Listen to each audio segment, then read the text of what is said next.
I'll be talking about friends, and I'm pretty sure that everybody has friends, and I'm pretty sure knows their friend dynamics.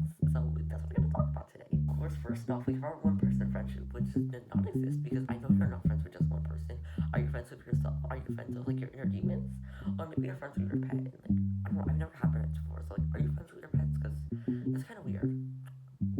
So of course we have two-person friendships first, and this is the place where everybody is happy. Otherwise, you would just leave them, and there are no like third parties to keep you attached. Okay, so first up we have the healthy friendship, which is the most common here.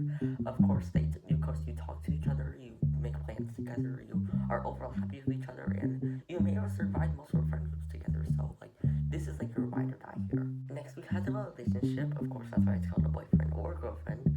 Unless you're arranged, then no comment.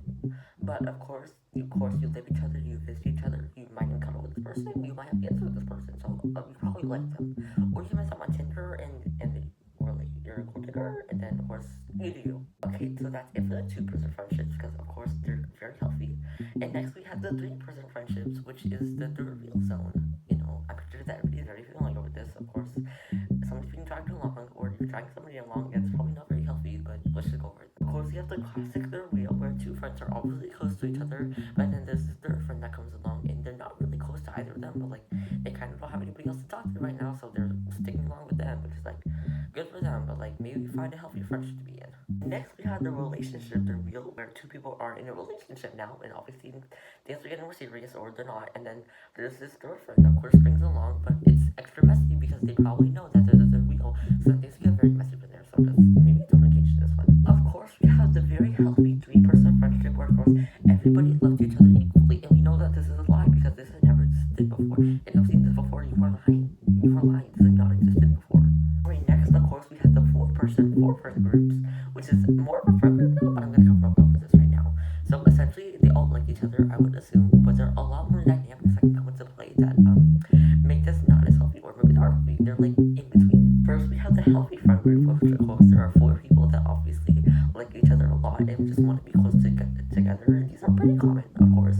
At least in the service, you don't really know. But like they are really happy and they love each other, so that's great for them. Okay, next is the two pair, which of course there are two people that are pretty close to each other, and then there's another two people who are close to each other, but they're kind of held together, so like it's not awkward, and obviously they have more people to talk to, and it's not the most healthy, but you gotta do what you gotta do sometimes. Okay, next we have the third wheel, but another person is added on. So of course there are two people that are close to each other, and then there's two people like almost satellites, like orbiting around, like they're not really close to the people, but like maybe they're cool with them, maybe they're on coworker level.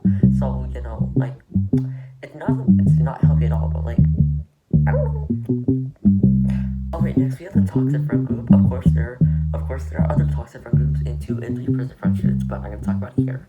These are a group of people who talk shit about each other, or lie behind each other's backs, do things that the other people don't know about. Like it's very messy and goes to a lot of drama, and people look back on it in 20 years and say, "Wow, I was really that dumb, huh?" But you know, it's just life.